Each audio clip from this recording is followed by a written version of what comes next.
We get some weird calls in ambulance control. Part 8. Stop panicking, everyone. I'm fine. It's all okay. The call came through at the beginning of my night shift, so I wasn't spending the entire time waiting for it. I heard the beep in my ear. This is a test call, and I knew what I had to do. Hello? I didn't know what to expect next. I didn't get to hear what Oliver heard when he answered, so this was almost exciting. Test call passed. Commencing stage 1. It was a bit of an anticlimax, really.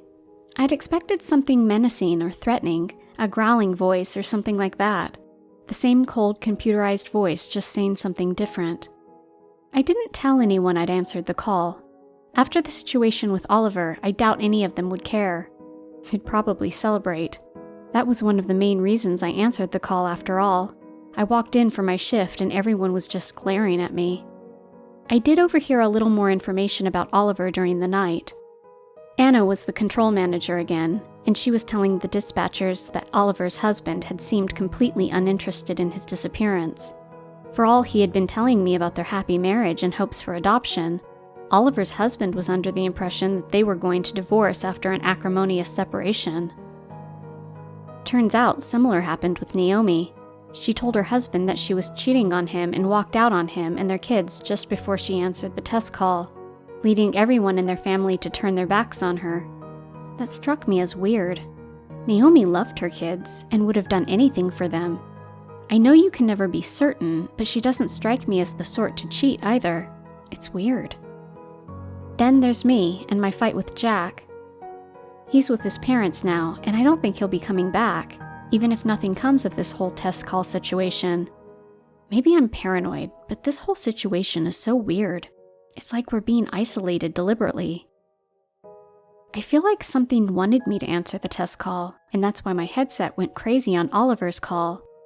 It needed to alienate me from everyone, for whatever happens in stage 1. Nothing has happened yet, by the way. I'm at home 12 hours after taking the call and haven't disappeared without a trace as far as I can see. No murderers lurking outside, no masked kidnappers hiding in the bushes. I have a bit of a headache and a weird sound in my ears, a beeping sound every now and then. But that isn't unusual after a long shift. Like I said, sometimes you wake up asking, "What's the address of the emergency?" because you're convinced you just heard the beep in your ears. Part of me thinks it's all rubbish. Oliver couldn't handle the job and quit, and Naomi really did get on a train to Beachy Head and killed herself. She was stressed, especially if there was this whole thing going on with her husband. I don't have Oliver on any social media, so I can't see if he's posted anything since taking the call. At the end of the day, the police weren't interested. They just gave a half explanation to the families and didn't bother investigating. My colleagues treated it like a matter of course. People answer the calls, and they die. No one had any answers, and no one seemed interested in looking for them. This was my only route of investigation. Not that I feel like much of an investigator right now. I didn't answer that call to find out what happened to Naomi and Oliver. I answered it to find out what would happen to me. So far, I'm underwhelmed. This headache is getting bad, though. I think it's a migraine brewing, to be honest. The light hurts my eyes and every sound makes it throb. I'm already a little on edge. This isn't helping. Look, just in case this is start of something bad, I have to confess something. Those of you who private messaged me asking me to confirm that the test calls weren't real, I lied. I didn't want to freak you out.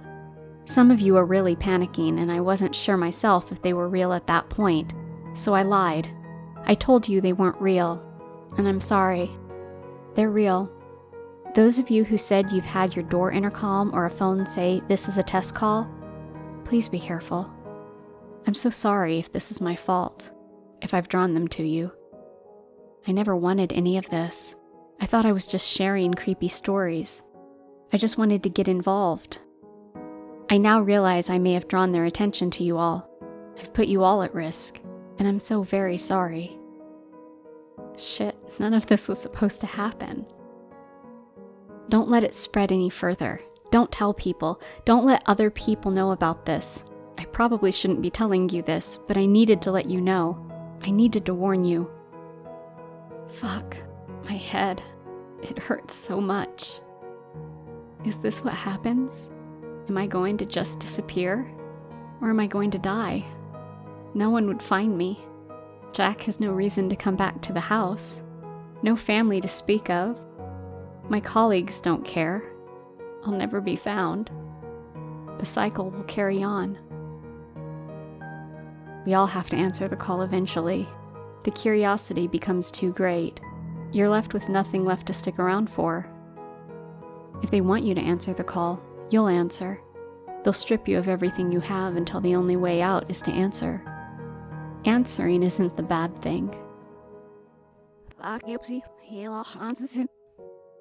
I'll be fine. Everything's going to be fine. I'll update again tomorrow.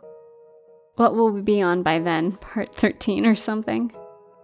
And let you know if this headache comes to anything. Honestly, I think I'm going to be fine. I'm strong. I won't let this beat me. I'm fine. This is a test call.